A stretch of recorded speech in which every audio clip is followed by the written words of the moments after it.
The fork hit the edge of the porcelain plate with a sharp metallic snap. Across the Thanksgiving table, my cousin Grant Holloway froze. A second earlier, his face had been warm from wine and irritation. Now every trace of color disappeared. Grant was a Navy SEAL lieutenant commander. A man who had spent most of his adult life entering places everyone else was trying to escape. I had seen him remain calm while describing firefights, failed extractions, and nights spent waiting for helicopters that almost never came. But 2 words from me made his hand tremble. Sentinel-7. My Aunt Vivian stared at him. One perfectly manicured finger was still aimed in my direction, hovering over the sleeve of my charcoal blazer. "What is wrong with you?" she asked him. "Why are you staring at Claire like that?" Grant did not answer. Vivian gave an irritated little laugh. "She works behind a desk. Grant, she has spent 18 years filling out reports while men like you actually defend this country." Beside my plate sat a sealed black envelope stamped with the Department of Defense insignia. Vivian had laughed at that too. She had called it my Employee of the Month paperwork. Grant shoved his chair backward. It struck the hardwood, tipped over, and landed hard enough to make the crystal chandelier tremble. "Mom." There was something in his voice I had never heard before. Fear. "Stop." Vivian lifted her wineglass again. "Oh, for heaven's sake." Grant did not move. My mother, Helen, sat across from me with her napkin twisted between both hands.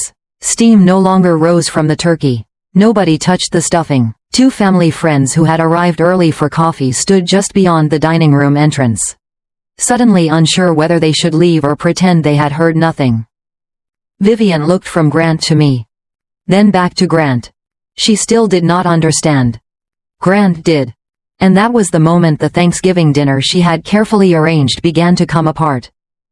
I grew up in Bellwether, Virginia, a town small enough that everybody recognized everybody else's truck, and gossip often arrived before the person involved knew there was anything to gossip about. There were 2 traffic lights, a brick Methodist church, 1 pharmacy, and a diner called Millie's where the waitress knew exactly how my father took his coffee. Our house sat at the end of a gravel road beneath a row of old maple trees.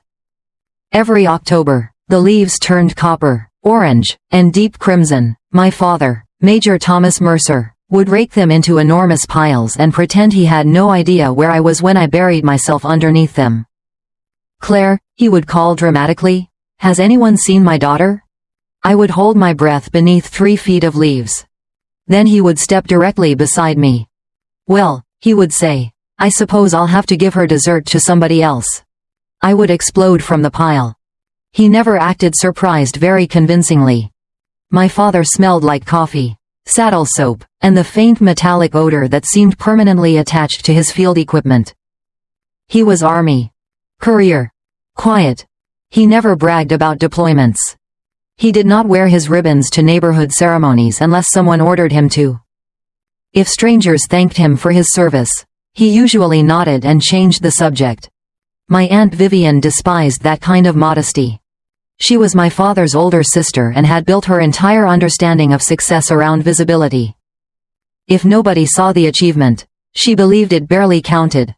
She married a commercial developer, moved to a wealthy neighborhood outside Arlington, and began arriving in Bellwether in cars that cost more than our house had when my parents bought it. Her only son, Grant, was 3 years younger than I was. Grant was bright, athletic, competitive, and naturally comfortable in the center of a room. None of that was his fault. The problem was Vivian. She converted every childhood accomplishment into a public ceremony. Grant won a swim meet. Vivian brought photographs. Grant made the honor roll. Vivian ordered a cake. Grant scored 2 touchdowns. Vivian repeated the story through Christmas. Once, when I turned 10, my mother spent the entire afternoon baking my favorite chocolate cake. I still remember the smell of cocoa and vanilla filling the kitchen. There were blue candles beside the sink and a small wrapped present on my chair. Half an hour before dinner, Vivian arrived with Grant. Grant had won a regional swimming event earlier that afternoon. Vivian burst through our front door holding his plastic trophy above her head. "We have a champion." Within 20 minutes, my birthday dinner had turned into Grant's celebration. My cake disappeared into the refrigerator so my mother could make room on the counter for pizza boxes Vivien had ordered. My relatives congratulated Grant. Someone called my uncle. Pictures were taken. Nobody lit my candles. Nobody sang. That night, after everyone left, I opened the refrigerator and saw the cake sitting on the bottom shelf. The frosting had hardened slightly from the cold. The package of candles remained unopened. A little after midnight, my mother came into my bedroom carrying one slice on an old white saucer. She had put a single blue candle in the center. "I didn't forget," she whispered. That was my mother. She almost never forgot. She simply loved quietly. She slipped encouraging notes into my lunch bag. During freezing winter mornings, she placed my running shoes near the radiator before I left for school. When I studied after midnight, she would leave tea outside my bedroom door because my father was asleep. She did those things without announcing them. Partly because that was her personality. Partly because Vivien had spent years teaching her that women who drew attention to themselves eventually paid for it. My father died when I was 12. The army told us there had been an accident during an overseas training assignment. Years later, I would understand how carefully those words had been chosen. At 12, I only knew 3 officers arrived at our house wearing dark uniforms. My mother opened the front door. One of them removed his cap. And before he said anything, she collapsed against the frame. The funeral took place at Arlington National Cemetery beneath a cold gray sky. Rain clicked softly against black umbrellas while the honor guard folded the American flag into a precise blue triangle. My mother accepted it with both hands. Her face looked completely empty. I stood beside her, feeling as though everyone else had been given instructions for how to survive the day and I had somehow missed mine. Vivien leaned toward me during the burial. I could smell peppermint gum on her breath. If Thomas had taken my advice and gone into business, she whispered, he might still be alive. I stared straight ahead. He chose the army over having a normal family. My mother heard her. I know she did because her fingers tightened around the folded flag. But she said nothing. At 12 years old, I did not understand classified missions, casualty summaries, or operational security. I understood only that my father had come home beneath a flag and his own sister was describing his death as though he had made a foolish career choice. After everyone left the house that evening, I went into his study. His books were still arranged along one wall. His boots were beside the desk. His coffee mug was still sitting in the sink. Inside the top drawer, beneath a stack of old maps, I found a brass compass. The glass was scratched. The casing had a dent near the hinge. I opened it. The needle spun wildly in my hand before settling toward north. My mother stood in the doorway. He wanted you to have that eventually. I looked at her. Why? She came into the room and closed my fingers around it. For the day somebody tries to convince you that they know your direction better than you do. From then on, I carried it everywhere. By high school, Grant's trophies covered 2 walls of Vivien's house. My acceptance letter to West Point sat unopened on our kitchen counter for almost 48 hours because my mother was nervous about telling the family. Vivien discovered it first during Sunday dinner. She picked up the envelope and stared at the seal. West Point? Then she laughed. Not cruelly enough for anyone to challenge. Just enough to humiliate. Claire, you are already too intense. 4 years of military training will make you impossible. Grant had recently been accepted to the University of Virginia. Vivien had thrown a party for him. School-colored decorations. A catered lunch. A custom cake. For me, she offered career advice. You should choose something more natural for your temperament. She said, teaching, administration, government clerical work, you're good at being organized and staying in the background. I looked at my mother. Her mouth opened. Then closed. No defense came. That hurt more than Vivien's laughter. That night, I sat on my bedroom floor with the West Point letter spread across my knees and my father's brass compass resting in my palm. Moonlight came through the curtains in pale stripes. I waited for the familiar doubt. It never arrived. Something else did. I stopped asking permission. I left Bellwether the following June with one suitcase. $230. and my mother's quiet embrace still pressed into my shoulders. West Point removed excuses from me piece by piece. During my first winter, freezing rain coated the Hudson Valley while our class ran before sunrise. My gloves were soaked. My lungs burned. Ice formed along the edges of our jackets. A cadet beside me stumbled, fell to one knee, and said she could not keep going. I grabbed her arm. "See that marker?" She nodded. "That's the only thing that exists." We ran to it. When we reached it, I pointed to another. "Now that one." Then another. And another. That became the way I lived. Never survive the entire mountain at once. Find the next marker. Reach it. Then find another. I moved into Army intelligence because I had always noticed details other people dismissed. A fuel receipt that did not fit a convoy route. A shop door that had been open every morning for 3 weeks and suddenly remained closed. A translator changing one word because the armed man behind him made him nervous. A shadow moving opposite the flow of a crowded street. Those details mattered. In Kandahar, the air always seemed to taste like dust, diesel, and hot metal. During one operation, our task force spent days tracking a bomb maker through a crowded district. We finally had him. A drone feed showed his vehicle moving through an intersection. Air support had a clean line. My superior asked for confirmation. Then I saw something in the reflection of a storefront window. Yellow paint. Rectangular windows. Hold. The targeting officer turned. "Target is mobile." I said hold. "We're losing the window." I leaned toward the monitor. A school bus entered the intersection. Children filled the seats. The room went silent. The bus crossed directly behind the target vehicle. 10 seconds earlier, nobody had seen it. We captured the bomb maker 6 minutes later on the ground. No children were harmed. No civilians were killed. Colonel Maya Bennett, the task force commander, stood beside me after the operation. "You realize no one outside this building will ever know what you prevented." "They don't need to." She watched me remove my headset. Then she nodded. "That's exactly why you're useful here." Years later, near Aleppo, I was helping coordinate negotiations for the release of 23 kidnapped humanitarian workers. A mortar round struck the upper floor of the building we were using. The blast knocked me across the room. Shrapnel sliced through my left shoulder. For several seconds, I could not hear anything except a high-pitched ringing. When my hearing returned, the medic was shouting at me. "You're done. We need to move you." I looked at the blood spreading beneath my sleeve. Then at the negotiator waiting on the secure line. "Bandage it." "Ma'am." "Bandage it." He did. I sat back down. The negotiations continued. Before sunrise, all 23 hostages walked free. The scar stayed. The mission vanished into classified reports.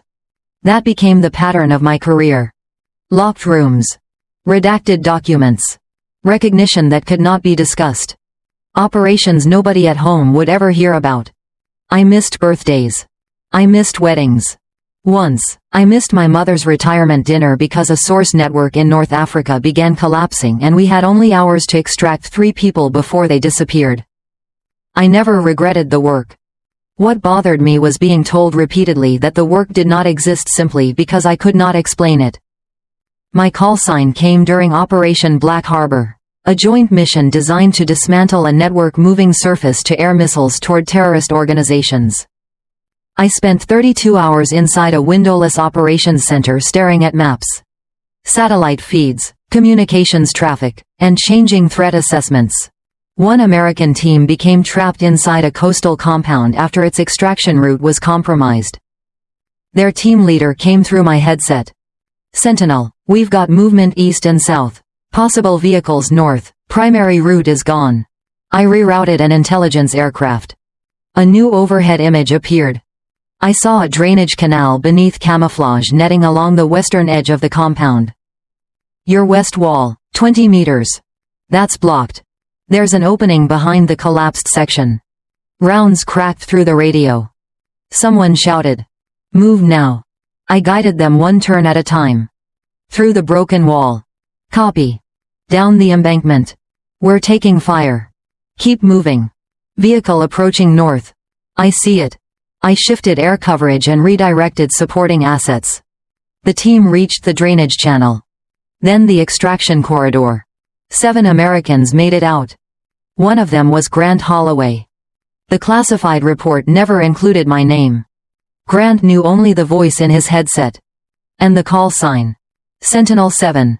For years, everything I experienced seemed to prepare me for operations centers, crisis briefings, armed compounds, and choices that had to be made before everyone in the room agreed with them. I never imagined any of it would matter during Thanksgiving dinner. Vivian's Arlington home smelled like cinnamon candles, roasted turkey, and perfume expensive enough to remain in the hallway after she walked away. I arrived in my 12-year-old Ford sedan. It looked almost apologetic parked between Vivian's Mercedes and Grant's black SUV. She opened the door before I could knock. "Oh, Claire." Her eyes traveled downward. "Practical shoes. Gray blazer. Simple watch. You look exhausted. They don't give office workers Thanksgiving anymore?" "Happy Thanksgiving, Vivien."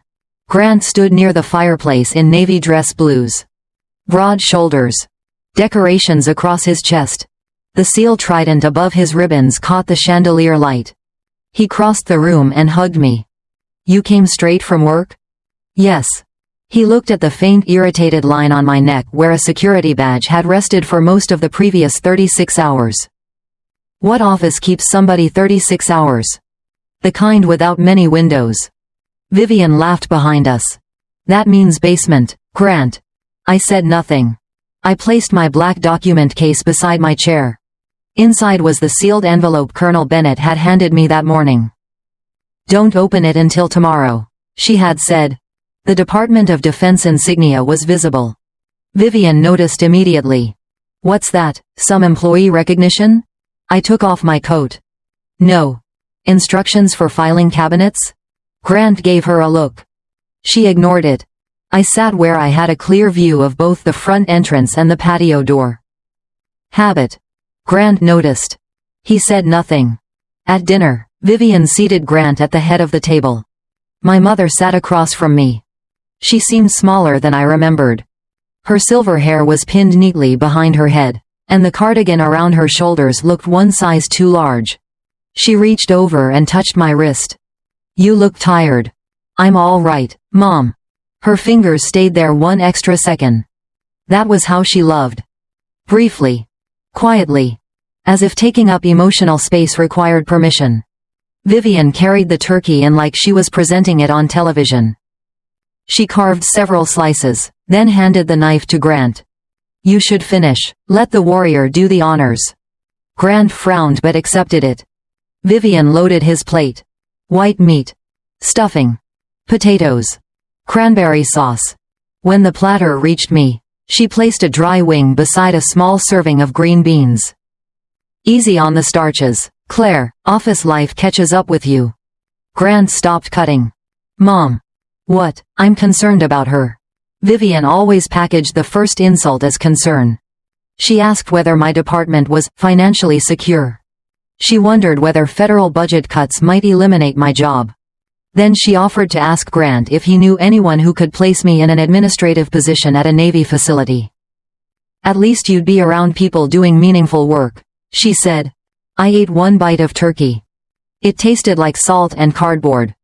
Grant stared at his plate. My mother folded her napkin. Then unfolded it. Vivien interpreted everyone's silence as approval. She started telling stories about Grant's deployments. Some were accurate.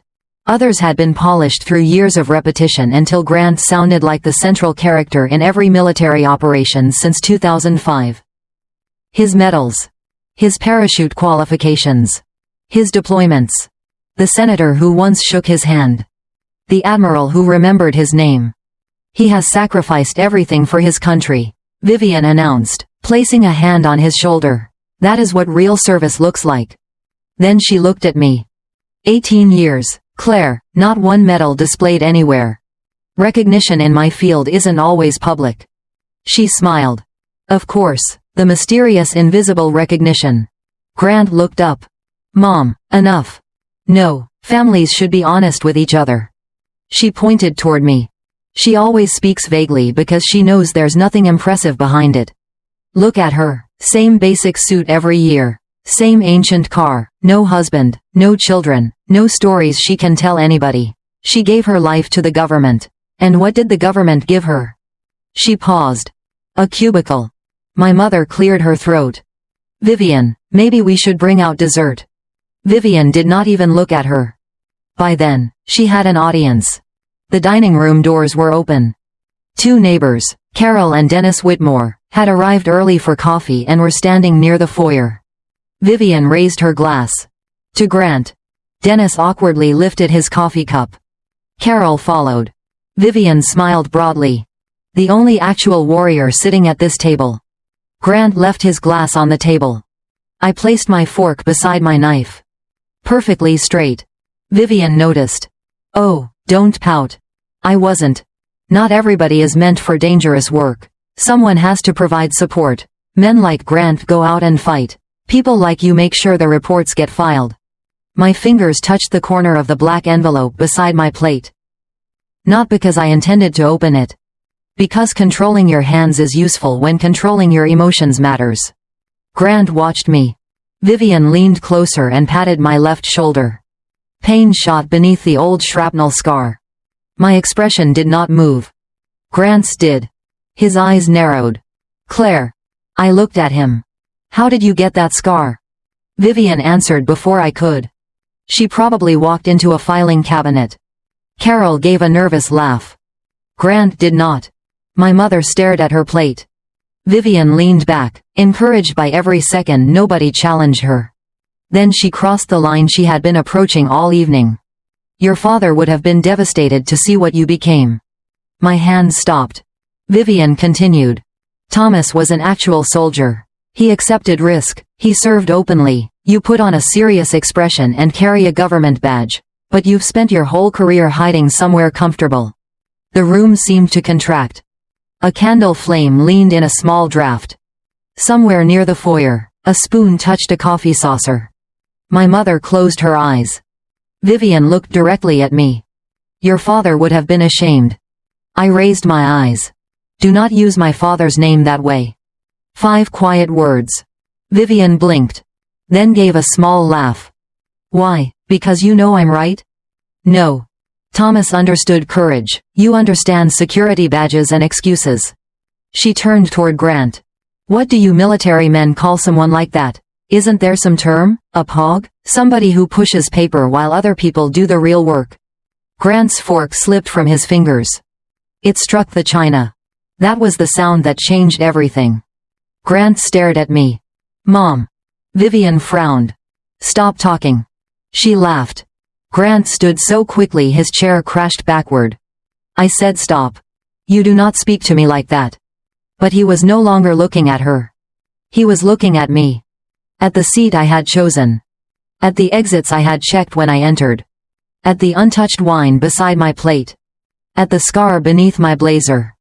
At the way my breathing had slowed instead of accelerated when Vivian turned aggressive. You're not administrative. I said nothing. Grant stepped away from the table. I know that posture. Vivian waved her hand. What posture? Grant ignored her. I've seen people sit like that before. His voice became quieter. People who spend too much time waiting for doors to come apart. Grant, sit down. Claire. He looked straight at me. What unit? Not something I discuss over dinner. His jaw tightened. What call sign? My mother's breath caught. Vivian rolled her eyes. A call sign? What is this, some movie? Grant stepped closer. What call sign? For most of our lives, Grant had benefited from the pedestal Vivian built for him. Sometimes that pedestal had been constructed from pieces of me. But Grant was also an experienced operator. He knew what command sounded like. He knew what genuine fear felt like. He knew the difference between someone pretending to understand danger and someone who had spent years living beside it. I looked at him. Sentinel 7. Nothing moved. Grant's fallen chair remained on its side. The serving cart wheel rotated once and stopped. His face turned pale. Black Harbor. It was barely a whisper. I held his gaze. Grant straightened. Not theatrically. Not because I ordered him to. His body simply reacted before his pride could interfere. Vivien looked between us. What is Black Harbor? Grant swallowed. Our team was trapped outside Ash Shear. I remained silent. Primary extraction was compromised. We had enemy vehicles closing on 3 sides. He stared at me. There was an intelligence controller on comms. She found a drainage route none of us could see from the ground. Vivian's expression changed slightly. Grant continued. The voice stayed with us almost 40 minutes. She tracked rooftops, vehicles, movement. She repositioned surveillance coverage and redirected supporting aircraft. He paused. She also stopped an airstrike when civilians moved into the target area. His voice weakened for the first time. Sentinel-7 got 7 of us out alive. Vivien lowered her wineglass. Slowly. That was you? I did not answer. Grant did. Yes. The word cracked. Carol Whitmore set her coffee cup down. My mother stared at me. Not proudly. Not yet. She looked stunned. As though a door had opened into a life she had never realized existed. Vivien recovered faster. She always did. When reality threatened her version of a story, she immediately created another version. So she gave you directions. Grant turned toward her. Vivien shrugged. Useful, I'm sure, but you're making it sound as though she was actually there fighting. She had mission authority. Vivien frowned. What does that mean? It means my commanding officer needed approval through her chain before we moved certain assets. Grant's voice sharpened. She had more information about the threat picture than anyone on the ground. Grant, you're exaggerating because you're embarrassed. He stared at his mother. I am embarrassed. Vivien relaxed slightly. Then he finished. I'm embarrassed I sat here while you mocked the person who helped bring me home. Vivian's fingers tightened around the stem of her wineglass. Her eyes moved to me. For the first time that evening, I saw something replacing pity. Anger. Why didn't you ever tell us? Because you weren't authorized to know. That was all I said. No speech. No explanation. No attempt to make her understand. The truth did not improve by decorating it. Then my mother moved. She leaned beneath her chair and pulled out an old brown leather handbag. From inside, she removed an envelope. It was thick and yellow with age. The edges had softened. The tape sealing it had become brittle. I recognized the handwriting immediately. My father's. Across the front were 7 words. For Claire, when she chooses for herself. My throat tightened. Mom? My mother held the envelope in both hands. I found it last month. Where? Behind the backing of the flag case. Vivien leaned forward. Helen. My mother ignored her. Your father wrote it before his final deployment. I stared at the envelope. Why didn't you give it to me? Her eyes filled. Because I was afraid. Of what? My mother's gaze shifted toward Vivien. Of what it would do to this family. Vivian's face hardened. Helen, don't start this tonight. My mother stood. She had spent most of her life shrinking herself in difficult rooms. Making peace. Changing subjects. Waiting until later. That evening, her hands still trembled. Her voice did not. There may never be a better night. She handed me the envelope. The old tape cracked as I opened it. Inside was one folded sheet of paper and a photograph. My father and me beside the maple trees outside our bellwether house. I was 8. One front tooth missing. His brass compass in my hand. I unfolded the letter. Claire. If you're reading this, then I probably didn't get the chance to say these things when I should have. You have always noticed what other people miss. You become quieter when everyone else becomes louder. Some people will mistake that calm for weakness because they only recognize strength when it performs for them. Don't waste too much time correcting them. Your aunt has always believed value has to be seen before it becomes real. She is wrong. Some of the most important service in this world happens where nobody applauds. Some of the bravest people will never look brave to anyone watching from outside. Trust your judgment.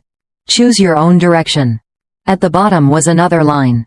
You will someday lead people through rooms I never had the courage to enter. For a second, The chandelier blurred.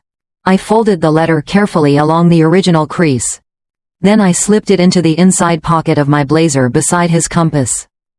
My mother turned toward Vivien. Thomas was never ashamed of Claire. Vivian's jaw tightened. He couldn't possibly have known what she would become. My mother's answer came immediately. He knew exactly who she already was. That hurt Vivien more than anything I had said. Not the call sign. Not Grant's revelation. Not even the fact that she had been insulting someone involved in classified operations. It was my mother's voice. For decades, Vivien had depended on Helen Mercer remaining silent. That arrangement ended in one sentence. Vivien looked around the room as though someone might put everything back where it belonged. Grant did not. My mother did not. The Whitmores did not. Finally, Vivien pointed at the black envelope. And what exactly is that? I looked at it. She laughed bitterly. Another secret meant to embarrass me? No. I broke the seal. Inside was a formal letter bearing the seal of the Secretary of the Army. I read the first paragraph. Then I slid the document toward Grant. He picked it up. His eyes moved across the page. He exhaled. Promotion orders. Vivien stared at him. To what? Grant looked at me. Colonel. My mother covered her mouth. Grant looked at the effective date. Tomorrow. Vivien sat down. Slowly. Almost mechanically. Nobody applauded. There was nothing to celebrate in Vivien's humiliation. And somehow everyone understood that. She stared at the paper. Then at my blazer. Then through the dining room window toward the driveway. You came here in that old Ford. It still works. You let me believe. No. I stood. You decided what to believe. Vivien opened her mouth. No words came. Grant picked up his fallen chair. He set it upright. But he did not return to his original seat beside his mother. He moved toward the opposite side of the table. Closer to my mother. Vivien looked strangely diminished beneath the chandelier. Not defeated. Just smaller. Like someone who had surrounded herself with expensive objects because she needed the room to constantly remind her that she mattered. My phone vibrated against my hip. Once. Priority secure notification. I checked it. Colonel Bennett. Situation Room C. Immediate recall. I slipped the phone away. I have to go. Vivien looked up. Now? Yes. But we're not finished. I am. I walked around the table and kissed my mother on the forehead. She caught my hand. Claire. I looked at her. I'm sorry. For tonight? She shook her head. For all the times before tonight. I squeezed her fingers. Start with tomorrow. Grant approached. Colonel Mercer. Lieutenant Commander. He lowered his eyes briefly. I should have stopped her years ago. Yes. He looked back at me. I should have. He did not argue. Did not explain. Did not tell me how difficult his mother could be. He simply accepted it. Then he saluted. I returned the salute. Outside, the November air was cold enough to sharpen every breath. Wet leaves stuck to the driveway. Smoke drifted from a neighboring chimney. My Ford sat beneath the porch light. Behind me, I could hear Vivien beginning to talk rapidly. Explaining. Reframing. Trying to recover control of people who were no longer listening. I closed the car door. Silence surrounded me. For years, silence after a family gathering had felt like loneliness. That night it felt different. It felt like space. 22 minutes later, I walked into Situation Room C.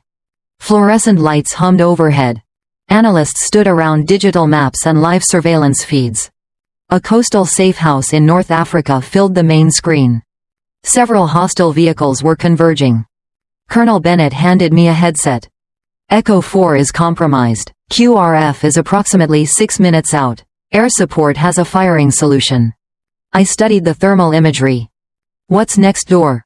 Residential structure. How many? Unknown. I leaned closer. 3 heat signatures appeared behind a thin wall. Small. Moving erratically. Children. An Air Force major beside me checked his screen. Likely. Cancel the strike. He looked up. Ma'am, the target vehicle may close before the reaction force arrives. We're not killing 3 kids to preserve an easier timeline. The room changed immediately. People moved. I studied the building. There was discoloration along the foundation near the western wall. I pointed. What's behind that structure? An analyst enlarged the map. Old drainage channel. Move Echo 4 west. Bennett looked at the image. That wall may be sealed. There's fresh water staining underneath it. So? It was opened recently. She stared at the image for 2 seconds. Then nodded. Move them. The order went out. For the next 9 minutes, everyone in the room listened to fragmented radio calls. Boots moving. Gunfire. Directions. Coordinates. Breathing. Then finally. Package secure. Echo 4 moving. A few seconds later. Civilians confirmed safe, no friendly casualties. Nobody cheered. That was not how rooms like ours worked. People exhaled. Shoulders dropped. Then everyone returned to their screens. Colonel Bennett removed her glasses. That is why the board was unanimous. I glanced toward my document case. My aunt thought the orders were an office certificate. Bennett almost smiled. Your aunt has a serious intelligence gap. I laughed. It may have been the first time I laughed all night. At dawn, I drove home through nearly empty streets. The sky over the Potomac slowly turned gold. My father's letter rested on the passenger seat. For years, part of me had believed my work needed to be understood by my family before it could feel entirely real. I had waited for recognition from people who were never equipped to recognize what I did. That morning, the truth seemed embarrassingly simple. The missions had always mattered. The lives had always mattered. The decisions had always mattered. And so had I. Vivien never truly apologized. 6 months later, on the morning of my promotion ceremony, an enormous flower arrangement arrived. It was so large 2 soldiers had to carry it inside. The card said, "To my extraordinary niece Claire, whose potential I always recognized." Grant read it. Then looked at the delivery driver. "Take it back." The driver hesitated. "Sir? She doesn't have access." The flowers left. At the ceremony, my mother stood beside me. When the time came, she pinned the silver eagle onto my uniform. Her fingers trembled. This time, she allowed people to see them tremble. Grant stood nearby in service khakis. Colonel Bennett watched from the first row. After the commanding general finished the oath, Bennett stepped beside me. "You know something?" "What?" "You were never invisible." She adjusted the edge of my new insignia. "You were surrounded by people who never learned where to look. That mattered more than the rank." Vivien spent the next year telling friends at her country club that my classified work had made me secretive and arrogant. Fewer people listened than before. Grant stopped attending most of her parties. My mother eventually moved out of the guest apartment Vivien had persuaded her to use after retirement. She went back to Bellwether. Back to the old house. Back beneath the maple trees. Vivien's Arlington home became quieter. I occasionally heard things through relatives. She still hosted dinners. Still set the long table. Still complained that people had become ungrateful. Eventually, the invitations became less frequent. I never celebrated her loneliness.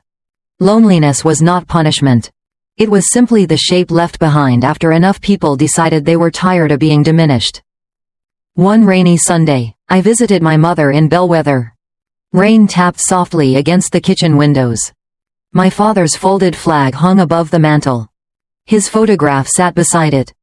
The kitchen smelled like tea and cinnamon. On the table was a wooden box. "What is this?"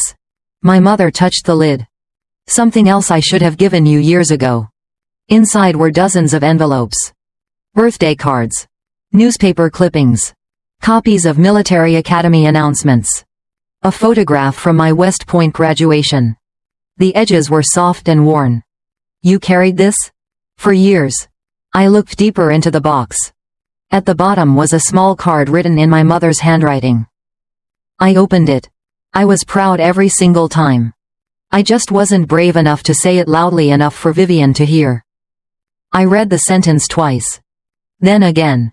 My mother stood near the kitchen doorway. Claire? I'm okay. She nodded. She understood that sometimes okay meant the feeling was too complicated to name. After she went to bed, I remained at the kitchen table. My father's compass sat near one hand. My mother's card near the other. For years, I had believed love only counted if it defended you publicly. My career had taught me something more complicated. Quiet actions could save lives. The person preventing disaster might never be recognized. The voice guiding someone home might never have a face attached to it. But my family had taught me the other half of that lesson. Quiet love could also fail. Love hidden by fear could leave wounds almost identical to indifference. My mother loved me. I never doubted that. But there were times when I needed her voice, not merely her private affection. She knew that now. So did I. Courage is not always entering a dangerous building. It is not always standing under fire. Sometimes courage is looking at the person who controls the room and saying, "That's enough." Sometimes it is admitting you remained silent when someone needed you. Sometimes it is getting up from the table. Sometimes it is refusing to carry an old family lie into another generation. You do not need a military rank. You do not need a classified call sign. You do not need a black envelope stamped with a government seal. But you do need some version of a compass. Something inside you that still knows where north is when everyone around you insists you are headed the wrong way. I keep my father's compass in the top drawer of my desk now. The glass is still scratched. The casing still has the same old dent. When I open it, the needle shakes for a moment. Then it settles. It always settles. So if somebody has ever decided who you were before you had the chance to speak, remember this. Their misunderstanding is not your identity. Their inability to recognize your worth does not reduce it. And sometimes the most important direction you will ever choose is the one that finally takes you away from the table where you were taught to make yourself smaller. I chose my own north. It took me years to understand that I had been following it all along.